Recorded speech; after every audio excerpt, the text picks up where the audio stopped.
I want to challenge everybody in this room, to look at a guy on the other team and motherfuck him. I don't care if it's your buddy. I don't care if it's whoever it is. You look at somebody on their team and say, I'm coming for you. Couple overhand rights from Amesbury. Another big right. Amesbury still exchanging blows. Now some lefts to the side of the head.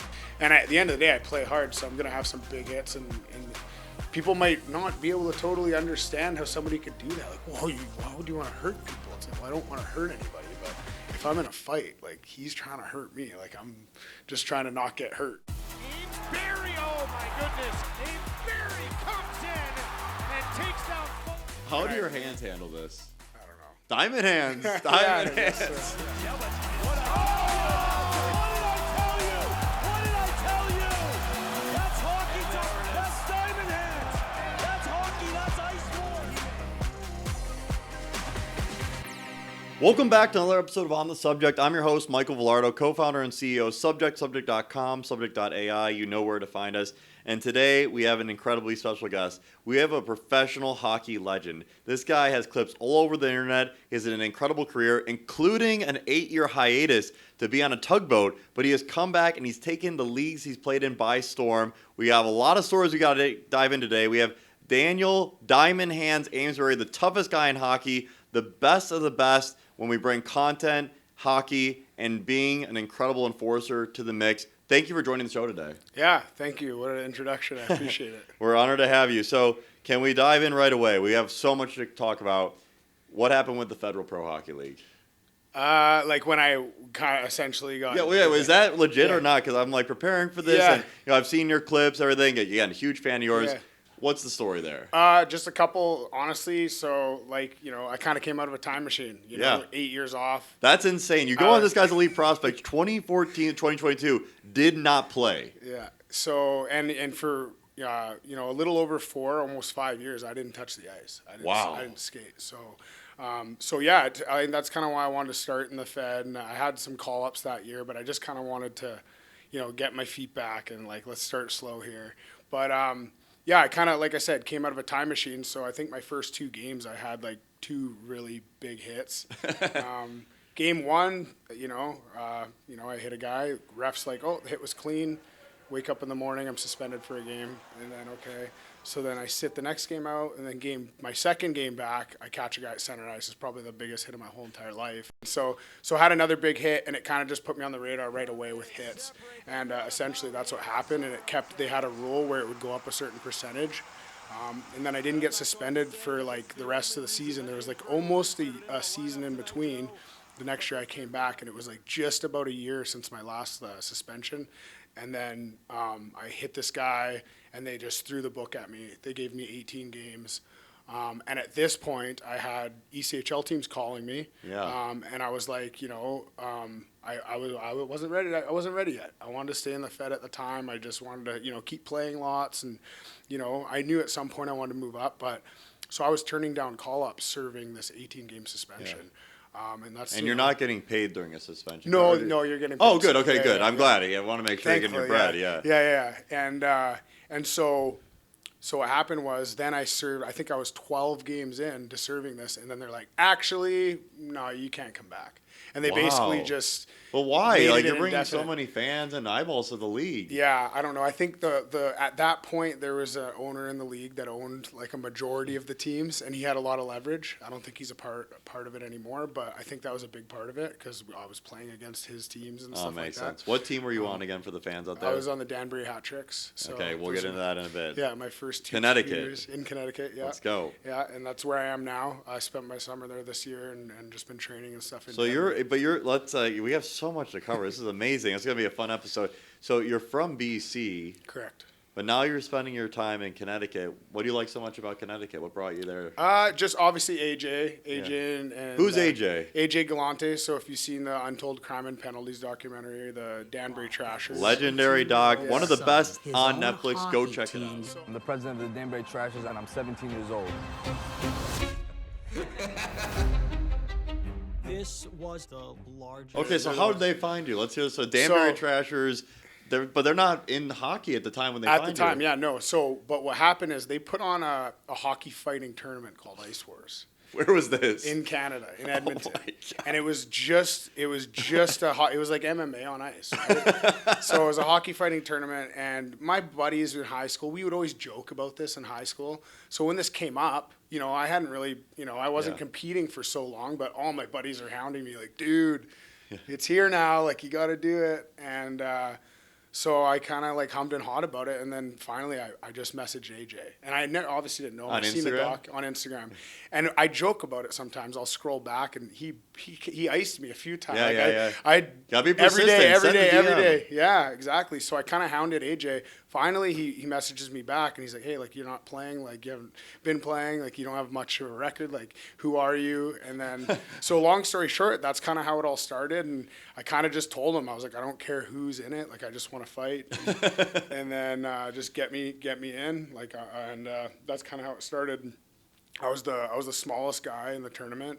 And it was, a couple guys I had fought in the Central League. So it was mostly pro guys, and then a couple like LNAH guys, which is like which is the a Quebec, senior league in Quebec. Yeah, That's a which big is fighting really league. tough Yeah. league. Yeah, so and there's a lot of older guys. So that first Ice Wars was 8 guys, last man standing. So you win a fight, you move on. So I ended up going to this tournament, and it was the first thing I like really trained for and like competed in a long time, and I really put everything into it, and it kind of showed me something in myself, and I ended up winning the whole tournament. And it was 3 fights in one night, and that was kind of opened all the doors for hockey.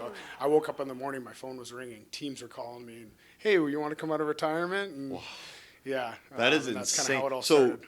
just take me back 1 second here. It's you just go on the ice and fight in this tournament. Yeah, so it was literally. Like, what are the rules? Yeah, it was a hockey fight, so it was like an. But there's no game. It's just no the game. fight. Yeah, it was just 2 guys. So I think the first tournament was 2 1-minute rounds.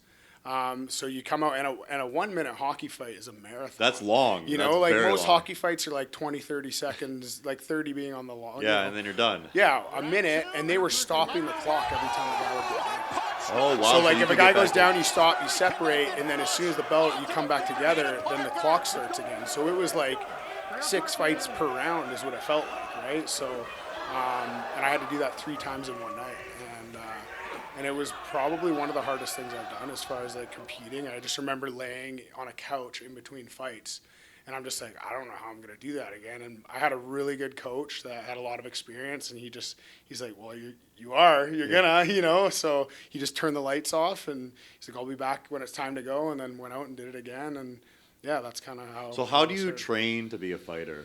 Before So- we get into the hockey career, like if I said, hey, I want to be the best fighter in the world in the next 3 years at ice hockey fighting, what do I do? Well, actually, it's funny you ask. I actually just started training people this summer. Oh, I love it. So Let's I started go. a program. I have, I've been training people at every level, from junior to NHL. So I love it. I've been working with a lot of NHL people. too. That's huge. Yeah, and a lot of younger like prospect guys on NHL deals and stuff like that. But there's a couple big guys, and I've kind of just started this program because at the end of the day, I'm not trying to turn anybody into a fighter, but the way I say it is, even if you're a skilled guy, like you have the gun on your hip, you can play a little bit looser, right? Yes. If you're let's say a young kid that's a little bit nervous to go into a room and socialize a little bit, take that kid to jiu-jitsu, teach him how to roll, Yep. and watch him in that room full of people. More confident. Exactly. So I think that translates into the game too. So I started training people. I've been working with, like I said, a lot of junior guys and stuff, but the cool part of when I did Ice Wars was that I had an opportunity to just train for that. Because So cool. as a hockey player, especially when you're an enforcer, you're fighting lots, like you just got to work. You got to focus on your game, right? So like when you're at practice, you're not usually practicing fighting. You're like, I got to get as good as I can at hockey so I can move up. And so you don't usually get to spend a ton of time on that side. So it was cool with Ice Wars. I was able to learn this whole program on how to sharpen the sword and actually, be creative and kind of be a dynamic hockey fighter. So not hockey again. So let's dive into your first stint of your career, because the second one's just going to be an incredible story. We're pumped, but first you play junior B, then you do play some minor pro. Yeah. How did you get minor pro from junior B? That's very, very rare. Like when we talk to a lot of our audiences, aspiring hockey players, kids, we talk about playing, USHL, D1, major, junior. These are the leagues usually you get scouted in. Junior B to pro is very rare. Yeah.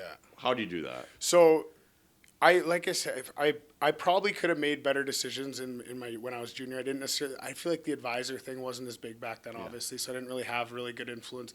My dad didn't get to play when he was growing up, so he loved hockey, but he wasn't necessarily. He didn't go through it himself. So. Yeah, it's hard. It's a very and they wanted me at home too, obviously. Yeah. So for me to play for my hometown team, like that was the team I watched amazing. growing up. I'm like, this is the best, right? So, so I probably could have done that different. But what happened was. I went to the pipeline, and I was working on the pipeline, and I had been doing that, and a friend of mine who's actually he's played over 600 ECHL games now. He's just got the second most out of the active awesome. players. Let's go. Anthony Collins. Nice. He's a tough guy, too. He was on my team. Have you ever fought him? Yeah. What? I fought him in the You fight your SP. friend? I fought him in the, lots. It's part of the job. It's tough, but, at the end How of do the you day, compartmentalize that before we go by? So, like, like you fight a good friend, like, what do you do? it's kind of like, I kind of look at like you're like a character, right? So like when you go on the ice, you're like turning a switch on, you're like, this is your job. This is who you are at work. Like you just have to be this. And at the end of the day, we're keeping each other employed. Like if we don't fight each other, we both are out jobs. You're not making money. So, at the end of the day, it's kind of like a mutual understanding. It's a tough part of the game, but I feel like, you kind of get to a point where you understand it and there's no like hard feelings about it. There's definitely times where it feels a little wrong, like I've had times where I'm like, man, I really don't want to do this.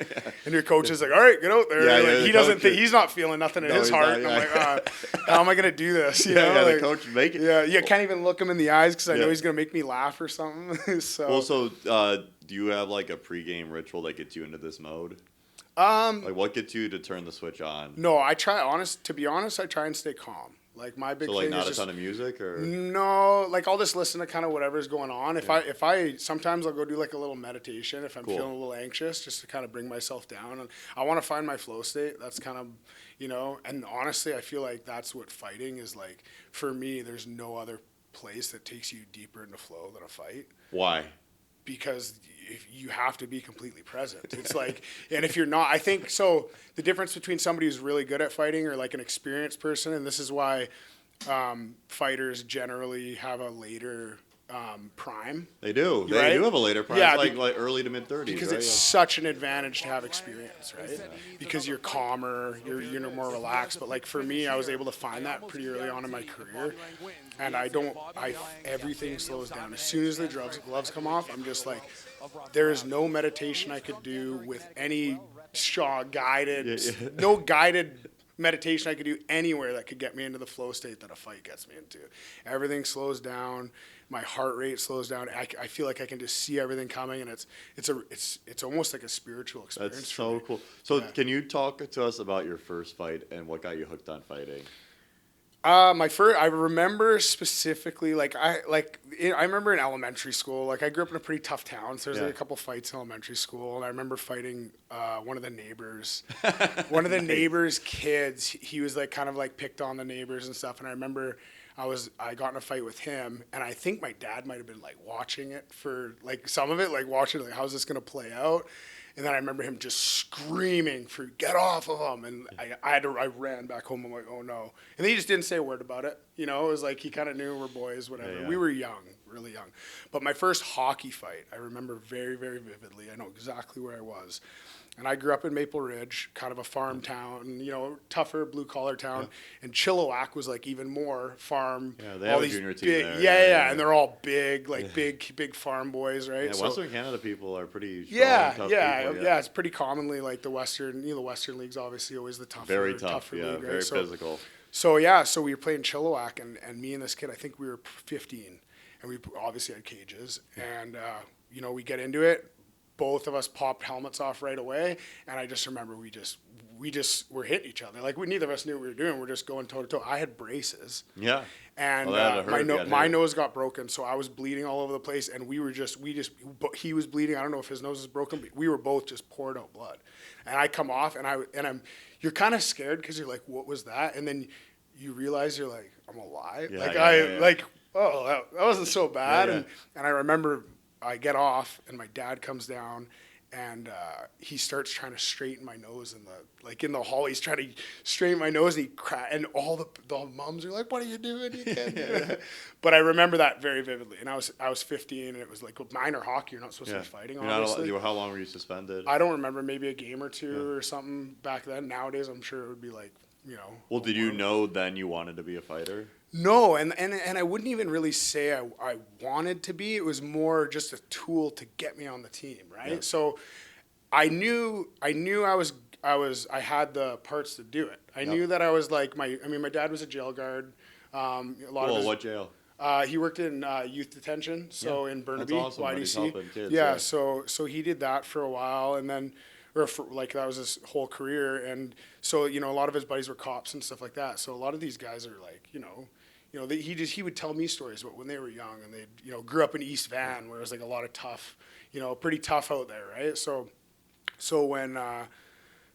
that's kind of, I had it in me already, and I realized I was kind of good at it, or willing to. You're incredible at it. Yeah, and then you're one of the goats. Thank you. And then so I kind of just utilized it as a tool, really. Like my first junior tryout, I was probably a bubble guy. Probably wouldn't have made the team, and then I ended up fighting some 20-year-old, and I did pretty good. And I remember kind of thinking, like, am I going to be in trouble? Yeah. And I remember just like sitting in the dressing room thinking, like, oh no, like. And the coach came in. He's just like, "Let's go." He's like, "That was awesome." And it's like they signed me right there. And I was like, "All right, I love sweet." That. Like, let's go, coach. Let's go. And then ever since then, it's been like, all right, well, I kind of just embraced it, and then I don't mind the rush. Like I started to like it a little bit. It sounds like you love. Yeah. So you didn't fall in love with the rush at first. It was more so with the opportunities it gave you. Yeah. When did you fall in love with the meditative rush? When it started getting into like flow was probably when I was playing pro, but like in junior I started to like it. Like once I started doing good, and like the fans love it. Yeah, of course. Yeah, and then it's fun because like everybody's like, it's like you're the center of attention. Yeah, people love you. It's like scoring a goal, right? It is. And like I wasn't scoring too many goals, so I was like, at least this way I can do something, and maybe they go score after. Yeah, that's true. You pump up the whole team. Yeah, so it was just I'd find a way to contribute, and that was kind of a big way, big hits, fights, and then so I just utilized it as a tool, and then ever since then it's been my mechanism to play essentially a league above, like so like I've kind of like I always talk about this. It's like when you're a fighter, as soon as you get good enough, you're like, oh, I'm playing a regular shift. This is going good. You get called up. Yeah. That's just literally what happens, right? As soon as you're good enough, as soon as you start playing, you're like, oh, this is good. This is fun. And then it's like, now you get called up and you're back to the 3 minutes a game. Yeah. But then you catch up, so you're always playing with guys above you, right? And it helps you get better. Yeah, you 100%. Talk about how much you learn peer to peer that way. Where to your point, like you're in the Fed, then you're in the Coast. Like these are some of the best leagues in the world. How do you constantly learn to get better to get that regular shift? Yeah, I think like at the end of the day, it's like you are who you surround yourself with. 100%. So like one of my favorite quotes. One of my favorite quotes was "Show me your friends, I'll show you your future," and that was that quote. During like the hardest time of my life. I was going through a lot of stuff, and I just heard this quote at the perfect time. It was around the time before Ice Wars and stuff, but I remember hearing it, and it was David Meltzer, who I've since connected with. Which is he's a great business guy. Yeah. So full circle, I heard that, and I remember seeing it. It might have been on my Instagram or wherever, and I was like, I gotta change something up here. You know what I mean? Like, and then ever since then, I'm like, I just want to surround myself with successful people, and I want to network, and I want to grow and move up, and ever since then, honestly, that quote changed my life. I love that. So within the game, same thing. Like if you're around better players, you're gonna get if you could spend your summer with NHL guys on the ice with like NHL guys or the highest level players you can, that's what you want to do. 100%. So cool. What would you say? What's the best leagues in the world? NHL, then what? What would you rank them? Oh, I mean, I think it goes NHL, maybe KHL, probably number 2. Russian league, very good league. Yeah, and then I don't really know too much behind that. Maybe like is SHL Swedish league, yeah. Pretty high. Where do you put the AHL? Where do you put that? I think AHL is right up there though. Even have you gotten an AHL game yet? Not yet, no. I'm rooting for you. Yeah. Let's go. Yeah, I will. You will. Yeah, because Coast is one below AHL, and Coast is a top 10 league in the world for sure. Probably a top 7 league. Yeah. How big of a jump is it from the Fed to the Coast? It's a pretty big jump. Yeah. So the gaps get smaller every time you move up. Yep. Right. So the speed of the game. Yeah. So like Fed, SB, Coast, like those gaps are large. Even in the Fed, your best player to your worst player, large skill gap, right? You get, as soon as you move up more and more. So it goes Fed, then the SP, would you say? Yeah, I go Fed, then SP. Probably some of the top teams in the Fed would do really well in the SP. Yeah. But there's just such a So spread. Fed, SP, Coast. So what do you think from the SP to the Coast? What was the biggest difference for you? It was such a long period of time between the SP because I went straight from the Fed. I played in the SP 10 years ago. Oh, wow. Okay. So wow. I went straight Fed to the Coast. So you have SP in your first stint in pro hockey. Yeah. And where do you put the CHL? I know it's no longer around. The Central League? Yeah. I would say, it was in the Coast. I would say it was just a different type of league back then. It was a little tougher, older, more mature. And you were on the Danville Dashers, correct? In the Fed, yeah. And that was Fed. In the Central League, I was on Tulsa Oilers, which is now in the Coast. Oh, they're in the Coast, yeah. The Central and the ECHL, the year that I retired, they merged. Okay, so that's very low. So and the team that won that year that they merged was a Central team. It was actually Allen. Allen was a powerhouse back then. That's awesome. But I would say back then it was fairly close. You'd have more NHL affiliated teams in the Coast, but my last year in the Central League, we were affiliated with the Avs. So cool. So you've played a lot of affiliated hockey. Yeah. So we were affiliated. I think it was back then Lake Erie Monsters. Yeah, was our AHL affiliate, and then Colorado Avalanche. So, what's the difference from the organizational input with an affiliated team versus a non-affiliated team? Just I feel like structure, systems. I think a lot of the times they try and have similar systems. So if you do get called up, you're not what's going on, not all teams, but I think I've noticed that for sure is a little bit of a thing. And then obviously you get players, right? So you're going to have every affiliated team, you're going to have usually an NHL contracted goalie for sure. Yeah, that always happens. Pretty much guaranteed an NHL contracted goalie, and then usually an AHL contracted goalie. Pretty much there's not a ton of ECHL deal starters. No, that's tough. So, and then, you usually have it depends on the team. Some teams have 12 guys. I think when I was in you get a lot of ice time, right? Yeah, when I was in no. I meant affiliated guys. Oh, So affiliated when I was guys, in Fort Wayne, I think we had 12 or 13. Oh, that's a lot. The AHL, NHL deals. Yeah, so it just kind of depends. But yeah, just structure. I feel like they're all pretty professional, so I don't think that changes a ton. But I feel like the structure and then obviously the players, you're gonna get, a lot of guys, a little more movement probably on an affiliated team. What's your plan to get to the AHL? I love it. We're now your biggest fans rooting for you to do this. 100%. It's just working on my game. Right now, that's kind of all I'm doing, right? And I'm in the best shape of my life, 100%. You're in amazing shape right now. Thank you. Ready to go. And I've been working. What do you do to get in amazing shape? What's training for you look like? Yeah, so it's pretty consistent, right? Obviously, if you're not lifting or skating, you're stretching and doing your mobility stuff. One day off a week of rest, outside of your stretching and mobility, I guess you'd say. But skating as much as you can. This year I actually added roller.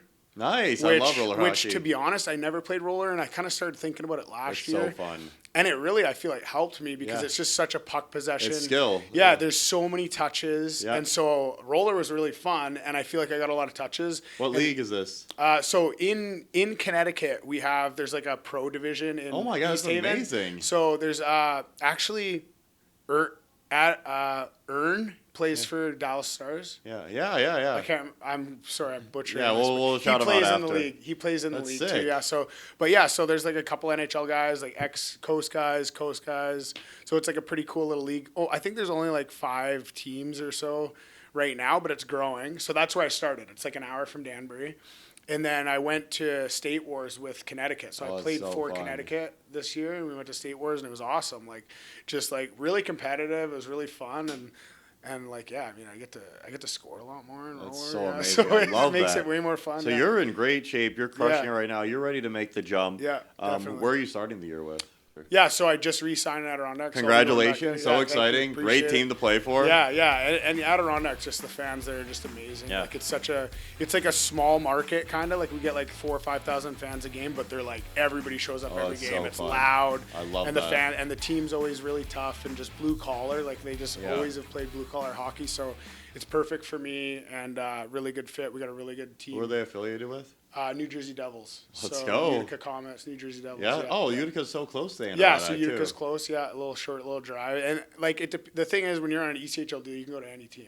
Oh, really? Yeah. Oh, that's amazing. So you just got to play well, and anyone can pick you up. Yeah, 100%. Yeah, I know there was some conversations last year. It was pretty close last year. Timing-wise, didn't work out. We were doing really well last year, but But you guys had a great team. We went on a really good run. Like I first got there in December, and we were just like, it was so fun. Where were you before December? I got surgery, so I got surgery last summer on my wrist. Oh wow! Okay. So I hadn't started. I had a late start. I started the season in lacrosse. I don't know if you see what. That. So I played tell us about this. No, what? So I played in the National Lacrosse League. Oh my God! Last year. Two-sport pro athlete. Yeah. Were you always good at lacrosse? Or were you a fighter? In lacrosse I played too? a lot of the years off that I wasn't playing hockey. I played with the longshore indoor. Yeah, while I was working and stuff, I was playing indoor lacrosse. So yeah. But like senior A, which is all the guys who play in the NLL, or I'd say maybe 80-90% of them. I don't know, probably close to 89%. In the summer, they play senior A lacrosse. Wow. So, but there's more teams, so it's a little more watered down, right? Yeah. But still really good lacrosse when you get to nationals. So I did that most of the time I was retired. I was playing senior lacrosse. And then... That's incredible. And then so what happened was the last few years I've been getting teams to call on me and like, hey, you want to play in the NL? Like trying to sign me. Yeah. And it brings fans to the What seats. happened was I was coming off surgery. It was like a tough time of year because like everybody had big rosters. I just got healthy. It was like November. Yeah. And like so everybody's like, hey, we want you, but just like, hey, give me a couple of weeks kind of thing, right? All the teams I'd been talking to. So I'm like, all right, I'm just gonna stay ready. And then Halifax Thunderbirds called me. They're like, hey, training camp's next week. Do you want to come? Like, we'd love to sign you. And I'm like, all right. So then I signed a 3-year deal. Like, I think that was like, they have to do an entry level. Yeah. So I signed an entry level contract in the NLL and went to training camp, played a couple games. I was like, this is fun. I hadn't played in a while. So I had a lot of fun. And then I ended up playing so then I ended up signing in Utah. I played a game in Allen in the ECHL. Yeah. Played a game in Allen, and I told them, I was like, hey, like I just signed in the NLL, and I'm playing next week in Buffalo at KeyBank Arena, and I'm like, that's happening. Yeah. So they're like, but we need you this weekend. You can go play your game and come back. I'm like, no problem. So I fly out to Allen. I play a couple game I think I played, or 1 or 2 games I think with them. And then I fly back up and I go to Buffalo and I played in front of 19,000 at KeyBank Arena. Wow, that is so that was my first NLL game ever, and I just remember coming out and I'm just like I don't know if this will ever happen again for me. It was just like coming out and warm ups when you're just kind of running around and just seeing the whole place was orange, just packed to the roof, and I was just like, oh my God, it was just like amazing. goosebumps right down my neck. I was like, wow, what a freaking experience. And then I got traded to Adirondack the following week. Wow. So I don't know. So you're playing back and forth lacrosse and hockey professional. How does your body handle this? I mean, at the time, obviously, it was, the start of the year, so the body's always good. But I don't know, like I had really good opportunities to play this summer and make some really good money, but I just, I'm focused on, I just didn't want to put my body through it, right? That's like, such a grind. I have never heard of that. And is there fighting in that at all? Yeah. So how often do you fight in that? Like quite a bit less. Like less than hockey. Yeah, quite a bit less. Like when I played senior, I'd probably have like, back when I first started playing senior, it was a little more common. I have maybe 5 or 6. It's only 18-game season, so you'd have like maybe 5 or 6. So like 1 every 3 games, something like that. Whereas, like, I mean, it's kind of this. That's how hockey, I guess, would be now, but maybe even less. How many fights do you think you've been in your life, in organized sports fights?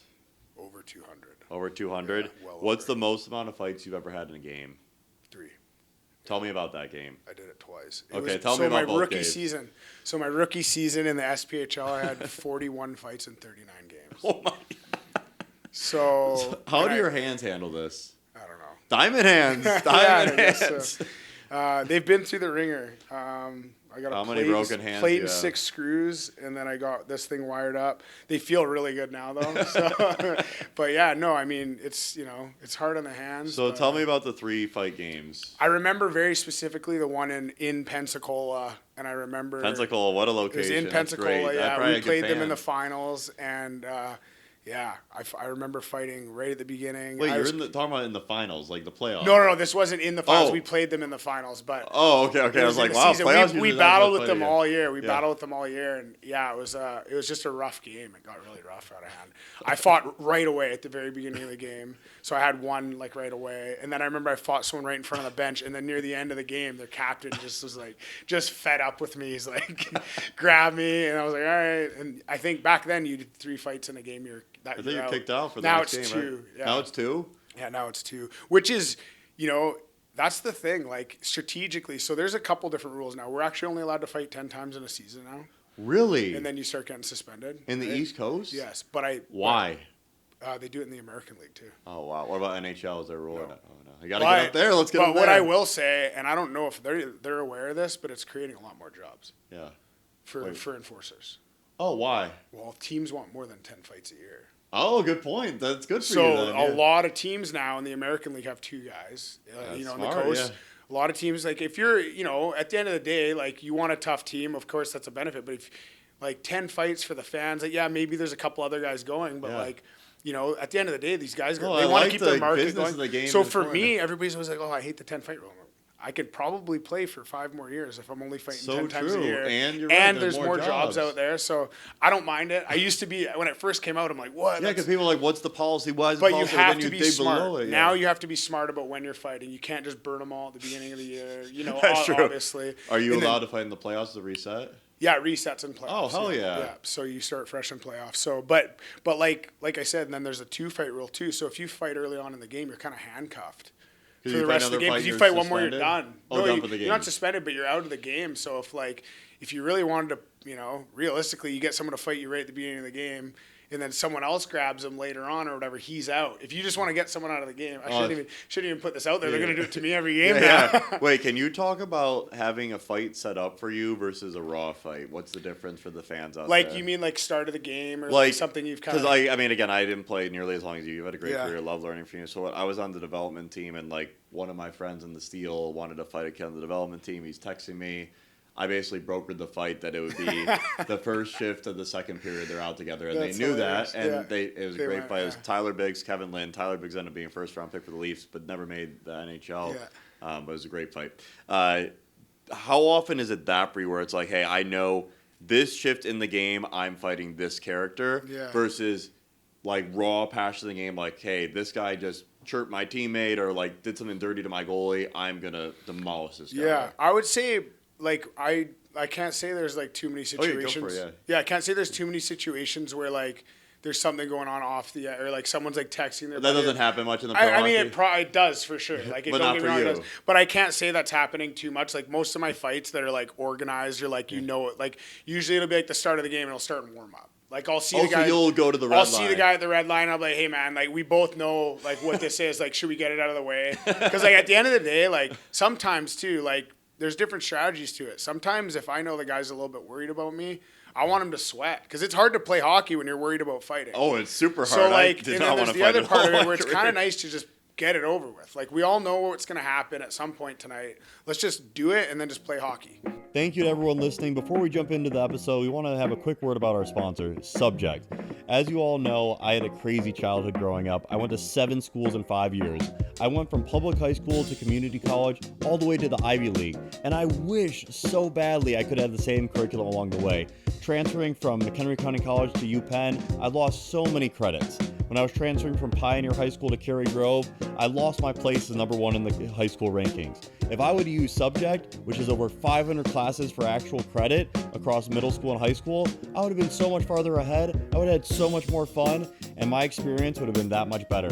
Subject gives you the most engaging learning experience of your life if you're in middle school or high school, where you get actual credit for taking the class on their platform. Check it out today at subject.com. We have my fighter from the Chicago Steel here. He works with us. No way. Jimmy DeVito. Oh, awesome. Great guy. We love hiring fighters. So when you're retired, we might have to bring you back. Yeah.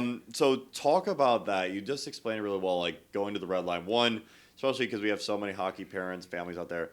In warm-ups in junior and pro, if you cross the red line, it's a penalty typically, right? Before the game or not in our league. Oh, no. But you've heard of this rule, right? In junior, I think it was a rule for sure. Yeah, it's a penalty if you cross, because they don't. If you cross the red line, and I know they started warning us last year, but it would just be a fine. If you cross. How much is the fine? It was they were threatening us with a team fine, but I never seen it happen, and it was only because. Have you ever been fined? Oh yeah. What's a typical fine? In the ECHL, $100. Oh, that's not $200. bad. What's the biggest fine of your career?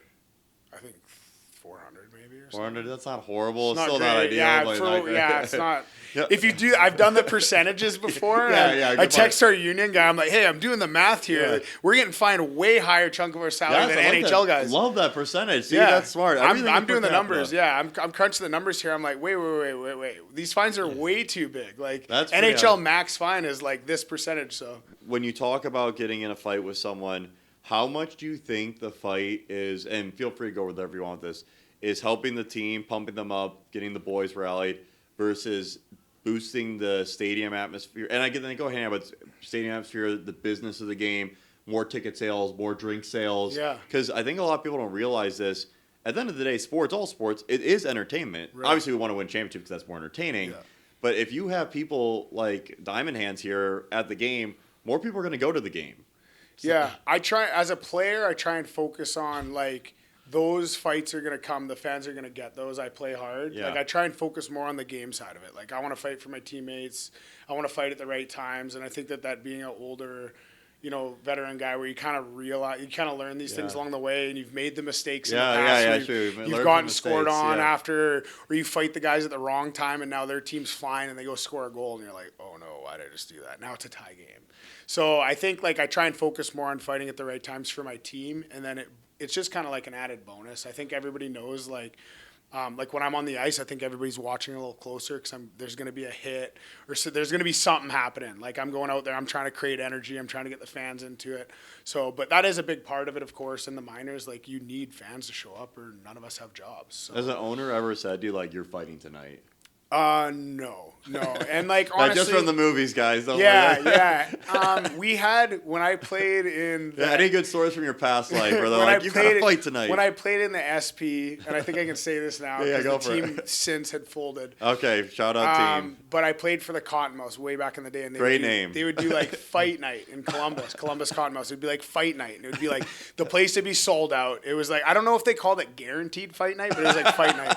And then like you know how there's money on the board. Like you come out, you put money on the board. Like we get to the rink, and there's already like $100 first fight, $100 second fight, $100 whatever it was, right? So there's already money on the board. Nobody knows who put it there, right? Yeah. But like you got there, so that's kind of the closest. It's thing. the owner. Whereas somebody's, like obviously, especially back then, I think I was making like $400 a week or something. Yeah, that's a big. I mean, 21. I'm like, dude, if I get extra salary, $100, I want that money. So yeah, I'm fighting 3 times. Yeah, there's my 3-fight game. Yeah. So I think that was, outside of that, but I think like there's a lot of respect. Like I've never even really. I can't remember the last time I really even had a coach tell me like, hey, you have to do it.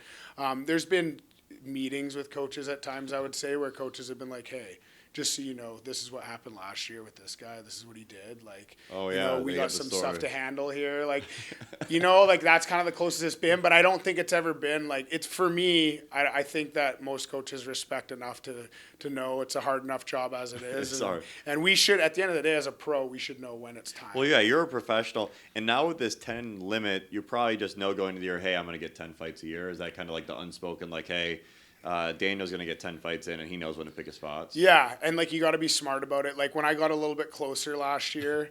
In half a year. Yeah, exactly. I got a little bit closer, so it was near the end of the year, and this kid just got called up. He was like almost 7 feet tall. He's like 6'8", like wow. No, not the greatest player. He just got called up. And he comes up to me and warm up. He's like, Ames, like, like, come on, I need you to go me. I'm like, dude, like, there's no way. Like, I'm at 8 or 9 fights. I got 15 games left. We're fighting for a playoff spot. Like, you know what I mean? Like, I just can't just go you for no reason. Like, if it happens, you got to go out and lay someone. Like, you got to make this fight happen, or like, So I kind of was like saying no to him, and he's like, dude. So then I ended up hitting him like pretty hard right in front of their bench, and he just starts chasing me up. He's like, we're going. And at this point, that 10-fight rule, it doesn't count if you get jumped. Oh, nice. Right? Okay, because you're protecting yourself. So that shouldn't yourself. count. Yeah, right. So he's chasing me up ice. Like, I'm going to get you. We're going to go. And I look, and he's skating right beside me. I'm like, all right, you got to jump me. You got 2 free ones. You better make them good. Like, you said it to him? I was like, you got a free, yeah. So you got a freebie. You better make it a good one. And so then we come up, and then I go hit one of his teammates. He grabs me right away, and he drops his gloves, and I'm sitting there like looking over at the ref, hoping the ref's looking, because I'm like, I don't want to have to take too many of these. Yeah. And he cracks me right in the jaw, and I was like, oh, that was a good one. And the ref's standing there, his arm's not up. Are you kidding me? And then he gives me another one, and then his arm goes up. I'm like, all right. And then I fought him. How'd it go? So it was good. Yeah, it went well. But it was like, at least, at that point, you got to kind of be a little bit smarter. Like, I can't just burn a fight. Just, at the end of the day, I understand what he's trying to do. He's like, he's here wants to make probably a name for himself, because, too. You got a big following. He's here probably because I'm here. I play hard. He wants to show his team he's willing to fight me, and I get that. If I didn't have a 10-fight limit, I would have happily given it to him because I've been him. Yep. I've been that guy. You want to make a name and I've for also yourself. had guys kind of big dog me like, who are you? Where I kind of like was so mad about it. Like, what do you mean, dude? Yeah. Just give me a chance, dude. Yeah, give me I'm the willing to fight visibility, you. Yeah. So I kind of get it. But, so that was kind of my way of at least, giving it to him and not having to burn my fight. So. Can you talk to us about the year you had 298 penalty minutes? It's like a league record and led every league in hockey that year. In the Fed, yeah. What year was this? That was my first year out of retirement, I think. Welcome back. Yeah. I think, like, for me, like, when I came out, obviously when I came out of retirement, like, I had the intention of, like, I'm going to take this as far as I can. But also, I'm like, I want people to know, like, I'm coming. Yeah. Like, and I'm coming. I'm coming to the code. Like, I'm gonna be. Yeah. I wanted everybody to kind of know, like, oh my God, like, we're gonna have to deal with this guy at some point. And so I came out hard, right? Like, I came out, and that's kind of what happened, right? I was fighting lots, and I was a little Like, bit of a how was handful. lots? Like, every night you were fighting? Yeah, maybe not every night. There was no limit in the Fed, so it was, it was quite a bit. I remember when you were in Christmas Danbury. time. Yeah, I remember Christmas time. I was fighting like 5 times a weekend. It was crazy. Wow. That's good. The like fans 2 would have loved weekends that. in a row. Yeah. So Were you leaning into the content? Like, what got at you that into time? content? Yeah, definitely. Okay, like, who told you to do that? That was a genius part of, move. By yeah, the way. that was a part of my plan, right? So like, when I decided, like, when this is a family decision. I got kids and Yeah, stuff. I heard off camera you're talking to some of our team. You have 5 kids? Yeah, and That's like, incredible. Congratulations. Thank you. I appreciate it. Yeah, and so obviously it was a tough sale, right? Yeah. Like, hey, I'm just gonna quit my job. We're gonna go move. We're gonna live like gypsies here for the next 5 years and travel the country. But it was more of like, hey, let's go on an adventure. Yeah. Like, let's have fun. Your wife sounds very supportive. She is, the best thing in the whole. And That's like, amazing. Honestly, I wouldn't be able to.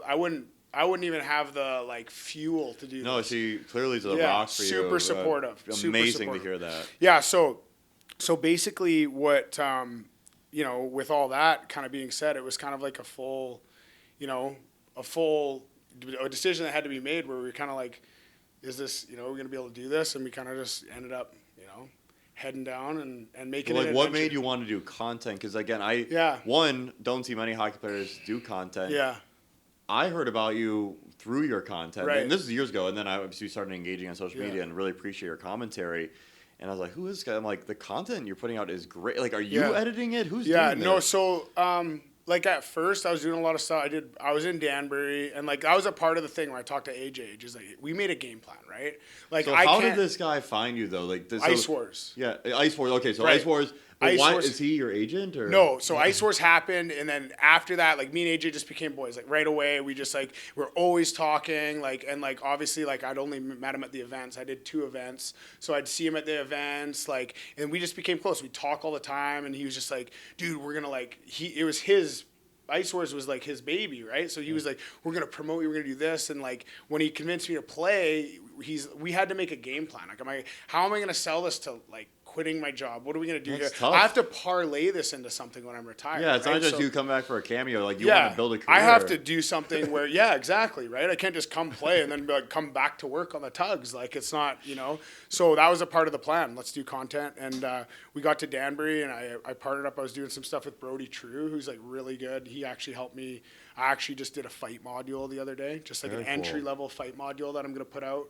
I love that idea. At some point, education. Exactly, right? So, and it's going to be just for like, it's essentially made for younger kids or just people that just want to have the basics and the I would foundations. have. I mean, again, I wasn't a fighter, but I Yeah. would have. Why wouldn't you want to have it on your hip? No, right? because to your point, like I thought about it all the time. Like, what if some guy What do I do? jumps me? I'm gonna get destroyed. Yeah, exactly, and it's a fear where it's like you don't It even is want scary. to make a hit. No, you're because like, if you hit someone dirty in their mind. Where you crush a guy and he goes down and you're like, oh my God, like who's coming? Yeah, so yeah, it taking that edge off. So yeah, so Brody True, we did some stuff with him, and those videos just went nuts because he does really good content. And then me being mic'd up, and I was obviously leaning into it. No, you did. No, that's good. You Well, know? talk about why you did that. It was so smart. Yeah, so it was kind of part of the plan, and then kind of what happened was I did it a little bit my first when I first got called up to the coast, and then once things got serious, I'm like, man, I want to play in the American League. I'm going to play in the American League, and I kind of decided I'm going to play in the American League, and when I made that decision, I was like, okay, like.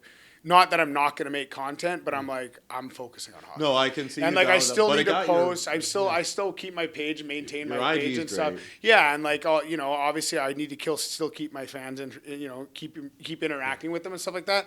But at this point right now, I'm like, I'm just going to focus on. And then I'll give you more business terms long term. Yeah. Do you think you got your opportunity in the coast partially because of your content? I think it helped for sure because like I think it's so genius. Yeah. No hockey. You might be one of the most followed hockey guys, Yeah. including NHLers. I think as far as like maybe like I think like for sure like the views on some of the videos It's I made. insane. Yeah, like I know like a couple of the videos I had, one of them's almost 2 million. Yeah, that's why I sent my team that I'm like, you got to check this guy out. He's and like amazing. those are so fun. Like even when I go back and watch it, I'm like, okay, that like if I was 16 or like a kid and I see this, I'm like, this is sweet. No, because the edits are sick. I'm like, this is like a montage here. Yeah. Sounds like some boring, because a lot of the, like, you go on hockey fights, the comments like, there's no music. Yeah. It's like, okay, get into the fight already. Whereas yours is like straight to the action, music. Yeah. They show your personality. Right. You have the hair. You have the vibes. Yeah. Wait, what happened to your mustache? Just kind of a part of just, I usually That was don't. good style. I usually don't really have it in the summertime, kind of just low key. Yeah, Slide under the radar. Civilian in the yeah, summer, yeah. So summer, I usually kind of just take a break from it. But I don't know. It might be back. It'll for sure be back. That was the handlebars. Yeah, it'll be back for sure for November. But I just don't know. We'll see, man. I feel like right now I'm kind of like I go through these shifts of like, hey, man, like I said, I'm so focused on getting to the American League. So yeah, we're gonna root for you every day. So let's go back to Danbury. Did you watch the Danbury Trashers doc before meeting AJ? Yes, 100%. Okay, so you knew who AJ was. You have Ice Wars. You have the Trashers. Yeah. Talk about your relationship built with him, and then your first move to Danbury, and then talk about meeting the famous Jimmy Galante. What a legend! Yeah. So I mean, we started to become pretty close because he was obviously trying to promote this thing. I was the heavyweight champ. Yeah. So then we kind of started talking a lot, and he's like, "Hey, we're gonna do this. We want to promote this." And at this point, I had started posting, and actually, my content originally, like the first stuff I ever started posting, which I'll probably get into doing more of again, was just like when I was training for Ice Wars, I was just in this where I kind of developed this like mindset of just like the world is magic. You write things down on paper. It's like a formula. Manifest. Write it down on paper, work harder than the other guy, and it just happens. Like that was literally, I just bought into this thing. And I would just put out this content of just like motivating stuff and just be like me working out. And that's kind of how it started. And like, I got so much support from my hometown for sponsors and stuff. Oh, I love because that. People seen, like I went through some really hard times and a lot of people in my hometown were aware of it. They had seen it. Like I had been around like the whole going to the bars and just like, people probably knew I was depressed. It was pretty obvious, So I think when that happened I got a lot of support. And everybody's like, and it was like, that was the first thing. And I think a lot of people would message me and be like, man, like I'm fired up. Like I'm doing this now and I'm going to start this business or whatever. So that was kind of how it started. And then when I got to Danbury, started doing obviously the content with him. But when I got to Danbury, me and AJ just, obviously I was there. So I would just go hang out with him in his office and we just talk. And I was like, dude, we should probably start recording this. Yeah. Like, it'd just be kind of like chopping. I loved your podcast. It was amazing together. So so we were just that's kind of how it all started. And then Jimmy is like literally one of the nicest Seems like a great guy. ever. Yeah. He's been really good. And he's like, he's like my American dad. He's he's on this side of the border. He's just like a really, really happy guy. He's always busting my balls a little bit when I see him. He's like, "Oh, you're pretty tough. I don't think it matters." I'm like, he'll joke around like that. He's a really good guy. And their whole family. It's been amazing. They're kind of, like I said, they're like family to me now. How far away do you live from the Galantes? Like 5 minutes. Oh, nice. Yeah. That's amazing. AJ's right down the road. AJ's gym is like he's in 5 boxing. minutes. He's in boxing. So that's where I see him most. Like AJ's working. Do you train there? Yeah. So I go there. Does he ever train you? No. I train with my coach Dave. He's like my boxing coach. And then And then, I'll see, most of the time I see AJ, it's in his office at the boxing gym. So you just missed the boat, though, because you were on the boat, right? Or what Yeah, was it when on they the were, tugboats. That would have been amazing. Well, Time. You ever talk about how you guys could for the have... Trashers? Yeah. Well, I was too young because it was, I think, 2005. So I was okay, 15. too young. Yeah. I had my first fight that year. You would have been an incredible fit for that team. Yeah, that would have been so much fun. Yeah. So do you have any good behind-the-scenes Trasher stories for us? I don't know if I can say them yet. That's fair. You know what I mean? Yeah. Like, what I will say is, like, talking to AJ, and he would just talk about, he's like, man, I was in high school. That's insane. You're in high school, and, like, I could imagine what I would have done if I was a GM. And, like, his buddies would go to the hotel where the team was staying, and they'd pull the fire alarms at, like, 3 a.m.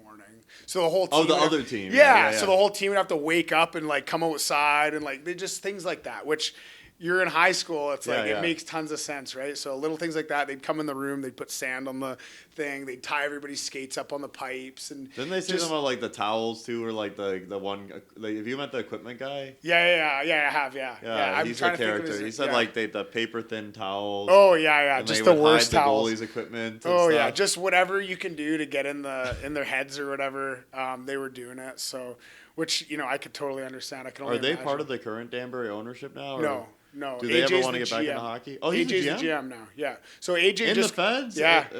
So he just got back in. So last year was his first, I think, full year as a GM. That's awesome. And then now he's the GM again this year. And yeah, it's cool because, like, our stories were we both kind of, like, when I went through, like, when I separated from hockey, I kind of had a bad relationship with it for a while because I was like, it didn't end on my terms, and I was kind of just like, I don't know, I was kind of like, I couldn't even go into a rink. I remember going to watch a junior game, and I got to the top of the stairs at the Giants game, and they were warming up. Vancouver Giants? Yeah, and I literally almost shed a tear because I was like, you know what I mean? I wasn't ready. I turned around and walked out. I bought a ticket, walked in, look at warm-ups, turned around, walked out. I'm like, no, I'm not ready yet. Didn't watch hockey, nothing like that. So then, I kind of, it was kind of cool that I kind of got to go through, like, I started with beer league with some buddies, like, come out, just have a beer with us in the room. And then I'm like, have a couple beers. I'm like, oh, this is nice to hang out with the boys. Yeah. Just bring your gear next week. And that's kind of how it started, slow start.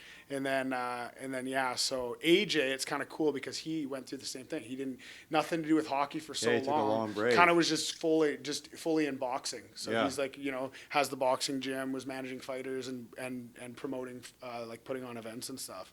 And then, so now both of us, full circle, are both back in the game. And yeah, it's pretty cool. So cool. I love your guys' story.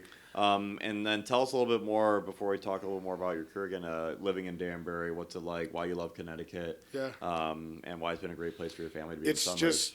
For me, I have so much support there. And so, like, being there with, obviously I have friends and family friends and stuff there. But, like, just my resources there is just endless for ice, boxing, IV, like, whatever I need, I got it there, and I got, like, this is like a whole team. AJ's got everybody, like, even when I played there, it was like I was able to get all these resources that, I'm skating in Norwalk, which is a little bit of a drive, but like, and I'll skate back and forth, but really good skates. I see Zegras all the time at the rink. Zegras, stud. We love that guy. Yeah, he's awesome. Actually, I seen him a couple weeks ago again in Detroit, too, which is funny. Cause I'm like, wait, what are you doing out here? He's like, what are you doing out here? Yeah, he's a great guy. I'm really happy for this contract. Well deserved. Yeah, 100%. Yeah, it's nice to see these guys are getting paid now. I love it. It's great for all hockey. Yeah, isn't it awesome seeing the contract go? Yeah, it's going to keep going up, too, like these next few years, I think. Could we actually, again, you don't have to get into all the details, whatever you think is appropriate, but could you rank the leagues based on the pay? NLL, East Coast, FHL, like what leagues pay you the most? Like minor leagues or the leagues that I've played in? Yeah. Where did you make the most money? Was NLL that big? No. If you're like a good player in the NLL, maybe, like if you're like a really good skill guy, like for me, I signed a rookie deal. So that's fair. Yeah. I was just like, hey, I think my rookie deal was like 12.5 or something like that. Yeah. It was like a 3-year, like minimum, kind of whatever. But NLL is a lot different because you play on the weekends. These guys are working Monday to Friday. They fly in. It's only weekends. Yeah. So they'll fly into wherever and play that weekend and fly home. They're at work on Monday. Oh, wow. That's tough. Yeah, that's not tough everybody, but most of the guys. So a lot of firefighters. Yeah. A lot of firefighters. That's cool. Tugboaters, right? Good shift work. Awesome. Shift work guys. Paramedics, cops, stuff like that. I love that. That's beautiful. So, So that's kind of, you know, how the NLL is. I would say, like, pay-wise, I mean, we just had a really good, like, negotiation last year in the PHPA for the ECHL, so it's not too bad. ECHL average salary right now is like $900 to $1,000 a week. Yeah, it's got a lot better. You get your housing taken care of. So where do you live? A billet family? No. Like, I'm moving my whole family up to Glens Falls, so I have an apartment. Oh, Glens Falls is great, too. They just sent me my place the other day. They were you're working on it all summer. Yeah, it's a really sweet place right on the lake and stuff. Oh, I know. Yeah, there's a lot of nice water up there. So I'll bring my family up there. So it's like, if you do the math, like I say, we're not getting rich, but for the work-life balance, like for the amount of time you have outside of the game, I think. Do you get any brand deals with your content? Yeah, I could. Yeah, I mean, you have a good following. Yeah, I've had some stuff come up where, like, with casinos and stuff like that, which I'm personally just, I don't know if I'm. Do you get a lot of gambling deals? I haven't done any, but I've had opportunities, and I actually had a meeting with the league about it, and they approved it. They're like, just you can't talk about hockey betting. Yeah. But yeah, go for it, all good. And I was like, oh, and then I just thought about it, and I'm like, man, I just, you know, alcohol and gambling, I don't know, man. I feel like, yeah, and I don't know, man. Like, I'm trying to follow my heart, and I just don't feel like I want to promote that stuff. Do you not drink at all anymore? No, I do, but I don't know if I want to promote it. No, yeah. I got a following, a bunch of young guys, and like, I don't know. That's fair. I don't know. I try and stay in tune, and like karmically, I just don't know if it's. How often do pro hockey players go out? Quite a bit. Quite a bit. It's okay. We're just curious. Probably more than most sports. I would say. I was actually thinking about this. I don't know why I was thinking about it by myself, but we were like, I had just trained with one of my guys, and we were just going out for food, and I was kind of like, hey, should we go to this place where there's like just food, or should we go? And I was like feeling him out, like, they got beer over here. He's like, well, I could go for one. And then I remember driving there, and I was thinking on the way over, and I was like, I wonder how much more beer a hockey player drinks than a basketball player. Or like I was just thinking of other sports, right? I was thinking other sports, but I think culturally, like, it's, you know, such a tight bond, hockey, the way it is, and yeah, I think there's probably quite a bit of beer being drank, but I feel like it's more. I think, like, mostly on the road. Like, for us, that's when, like, teams come close. Like, you go on a road trip. Yeah, why do you get close to someone on a road trip? It's just so much more time spent. Like, nobody's girlfriends are there. Yep. Everybody's families are at home. It's like, you know, you get your day done, and then you're like, okay, what are we doing now? We're going to go get food or whatever. Maybe you got a day off, but everybody's spending time together. You know, and if you know, maybe get a couple wins, and then you're going to go out and you fly home the next day or whatever, but it's like everybody's just together. I've played on numerous teams that dominate on the road and don't do as good at home. Like, you know, not dominant, but I'm like, saying because they're closer. Better road records. No, you're making me think even about my own company with how important it is for people to travel together. 100%. You do get close because you have more time in the car together. Yeah, 100%. What do people assume about you before they meet you that isn't true? That I'm mean.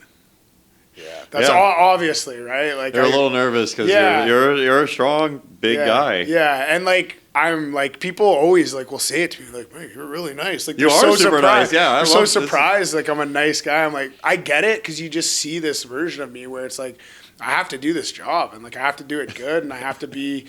Honestly, like it's like psychological warfare out there. If somebody's scared, then they're going to be gripping their stick tight. Yep. It's going to give me a little bit more room when I have the puck. And, you know, it's people are probably afraid to hit you. Yeah, exactly. So I kind of lean into it a little bit. But I think with that, it's more, it's like psychological warfare. But if you look from the outside in, of course, I understand. No, it is intimidating. Right? It's easy to be like, oh, that guy's a big, mean guy. And at the end of the day, I play hard, so I'm going to have some big hits. And people might not be able to totally understand how somebody could do that. Like, why would you want to hurt people? It's like, well, I don't want to hurt anybody. But if I'm in a fight, like, he's trying to hurt me. Like, I'm just trying to not get hurt, you know? It's just at the end of the day, it's just kind of a side effect of playing the game hard, you know? Is the enforcer thing a character, or is it you? I would say it is me. It is my character to be a protector. I like that. On and off the ice, yeah. So, like I said, like, it's the same thing. Like, I'm a family guy. Like, even you right now, if we walk down the street and something happened, like, I'm... Thank you. I appreciate that. You know, anybody. But I would, like, at the end of the day, I'm like, that's just who I am at heart. Oh, I love protectors. That's great. And I think a lot of people don't, like, I don't think they really see it from that perspective when they watch it as a fan, or maybe they haven't played. They don't really understand the fact that most enforcers are, like, the nicest guys. They're the guys that care the most. They do. I want to run through I don't want anybody else to have to run through the door. I want to run through the door. Like, I don't want anybody else to have to risk going and fighting. Like, let me do that. Like, here, you stay here. And so that's kind of just my character and my blood. I think my dad had a lot to do with that, like, because it's just how he was. Yeah, kind of going full circle. I think it's definitely who I am, yeah. I love that. What's the line for you? What would you not fight? What do you mean? Do you have a line like, hey, this is something I wouldn't do? Yeah, I think like obviously somebody that's like innocent or like somebody that's like, you know, like not capable of defending themselves. So you wouldn't like pick a fight on the ice with a guy who's like pure skills, 0 pims guy. Yeah, like there would have to be some sort of like there would have to be some sort of reasoning. Like he would have to be like paying for something or like, you know what I mean? Like I couldn't just go up to some random guy and like really like beat the brakes off him. Like I feel like there's, you know, there's got to be respect with it, and it just doesn't feel good. Like the same thing going back to like what feels good in your heart. Have you watched the show Off Campus? I have not, no. Okay, it's a great show, hockey show. I think some of us have watched it. I have. I feel like I might have heard of it. You got to watch it. It's like kind of like a romantic drama. Like it's a very popular show. Lots of hockey shows. Yeah, it is. Yeah. What was the other show? Heat of Rivalry. Heat of Rivalry. Yeah. And then Off Campus. So watch Off Campus again. I really enjoyed it. Anyways, the player in the story is like a love interest, whatnot. Like the love interest, like ex-boyfriend or something. There's like some history there. But then the kid is on the ground and he's punching him on the ice. You think you can't do that, right? No, I'm saying time and a place, right? Okay. No, like feel free. I do think it's time. So and a place, guy was right? like on the like, and I mean I think go for it. There's obviously a code, right? Like what's the hockey code? That's what I kind of. So this is the thing, and I'll say this over and over. There's obviously a code, right? But that code can be immediately thrown out the window if he doesn't honor the code. Yeah. I don't honor the code. Like if he is a guy that's consistently elbowing guys in the head, and he's not answering the bell, he's not fighting. He's just like, you're chasing him around. I don't think like... Yeah, you're going to get it. Right? Yeah. And like at the end of the day, it goes both ways. So I don't think there's any way to like... The code is a thing where everybody's like, oh, well, you can't do that. It's like, well, I understand what you're saying. Yeah. If he's honoring that same code, of course. But I think if stuff like that's happening, it's generally happening. What's a dirty hit to you? What like an elbow or a hit to the head. Foot. Hit to the head. Slew foots are greasy, yeah. Stuff like that. Just stuff that puts a guy in a vulnerable spot where he can't protect himself. Like I personally don't have a problem with like when a guy is, I guess now, like, well, the big thing now is like if he doesn't see it coming. Yeah. Like nowadays that's just not allowed. It's just not allowed now. Whereas like I personally think it makes it really hard to play the game as a hard player. It is hard. Because you have to make this split-second decision now of if you're going to deliver this check or not, and I personally still think it should be on the player to have his head up. Yep. You know what I mean? Like, I understand the blind side if you got some guy, like, looking back like this and you're catching him this way or something like that. Yeah, the buddy pass. But I feel like if his head's down, you know, but the way the game is now, I kind of get it. But, I think, like, anything to the head, you know, not ideal, just vulnerable spots. What about fighting? What's a dirty fighting trick like that you think it should not be like? Is it eye gouges or a bad one? That's really bad. Eye gouges, yeah. I've been eye gouged pretty bad. Dude, I don't know.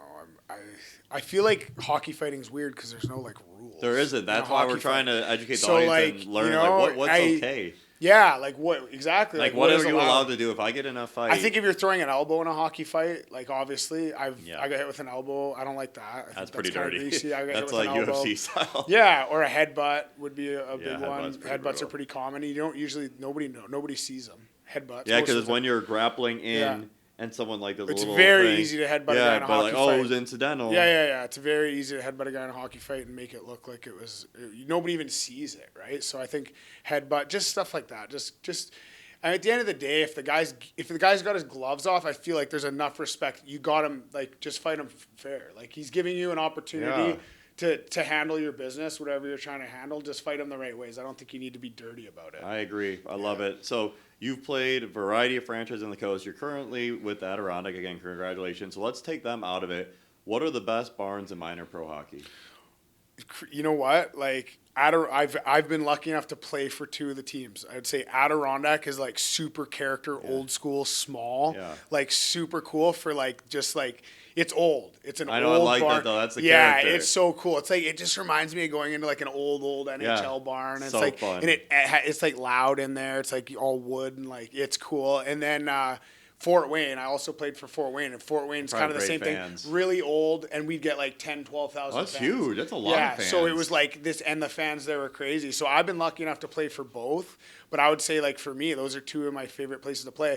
And the thing I do like about Fort Wayne is the benches are still facing each other. Oh, that's iconic. I love that. Not a lot of rinks have that. Only two leagues or two teams left in pro hockey, Kalamazoo and Fort Wayne Comets. Yeah, and they're like an hour and a half away from each other, so they got big rivalry stuff. But it's kind of fun because, like, especially for me, because I could just like stare down. There's no way they'll be like, I love that you can stare down. That's so get the water, like try and like. There's no way to like avoid looking at you. Yeah. Chirp everyone. Yeah, so it's kind of fun. You get to yelling at each other and stuff. So we're going to do some this or that's now and some rankings. So take it any way you wish. We're excited to see your feedback. First is fighting. Hockey fight or boxing match? Hockey fight. Fighting a friend or fighting a guy you hate? Fighting a guy you hate. Losing a fight or not getting the fight? Like, what's better? What would you rather have happen to you? Like losing a fight or a guy you want to fight but everybody won't fight you? Maybe when you're younger. Losing is better. Yeah. A player who runs your goalie or a player who runs your rookie? What's worse? Goalie, yeah. Goalie's got to protect the goalie. Yeah. Cheap shot artist or guy who doesn't drop the gloves? Usually the same guy. That's true. That is so true. Well said. You know what, though? But if it was one or the other, I would say guy that doesn't drop the gloves. Because if the cheap shot artist is dropping the gloves, then I have less of a problem with that. Yeah, fair. Okay, I respect that. Referee who lets it go or referee who steps in early? Lets it go, for sure. Yeah, you got to let it go. Yeah. Fighting in your own barn or fighting on the road? Always at home. Yeah. Rile up the fans. Yeah. Best fight you won or best fight you lost? Like, what were they? What was a better memory for you? I mean, I was assuming the best one. fight I've won. Yeah, of course, yeah. That was in okay, Ice Wars or Rough and Rowdy? Ice Wars. Okay, now we're going to do life. Tugboat or team bus? Team bus, yeah. 298 penalty minutes or 30 goals? 30 goals. AHL, let's get it done. Yeah. I'm pumped. I'm rooting for your heart. Winning a cup in the Feds or one game in the NHL? NHL. Yeah. Can you imagine if you said that? I would have been that'd be a good clip. Better. Okay. Getting suspended for a hit or getting suspended for nothing? Like, what I'd rather? Yeah. Like. Get suspended for a hit. Yeah. Yeah. Home crowd booing you or road crowd chanting your name? Ooh, road crowd. Oh, yeah, that'd be pretty iconic. Yeah. Danbury or Maple Ridge? Oh, man, this is tough. Sorry about that. Maple Ridge, I have to. Instigator penalty or 10-minute misconduct? Instigator. Okay, now we got ranking the toughest rooms. All right. Toughest buildings you played in. Like, let's go the top 5. Again, you don't have to choose Adirondack because we don't want to offend his current organization. Like toughest, on like the to road, play against? like most hostile environments you played in your career. Okay. I would say Augusta, which was Augusta, Georgia. Yeah. Very cool. Super hostile back in the day. Darn. I've always played for the team. It's Danbury for sure by a mile. Danbury's hostile. And Adirondack, hostile. Yeah, let's really go. Hostile.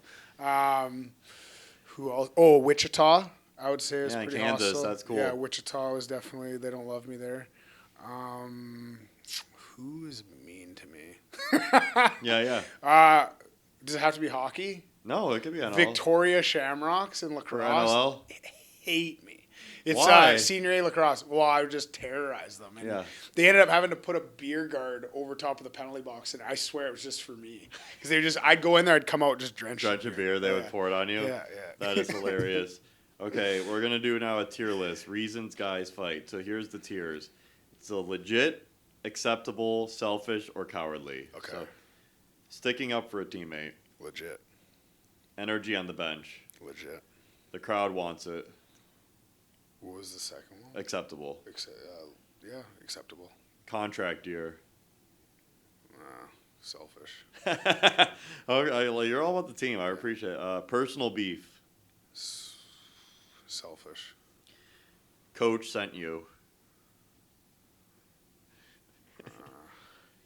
Legit.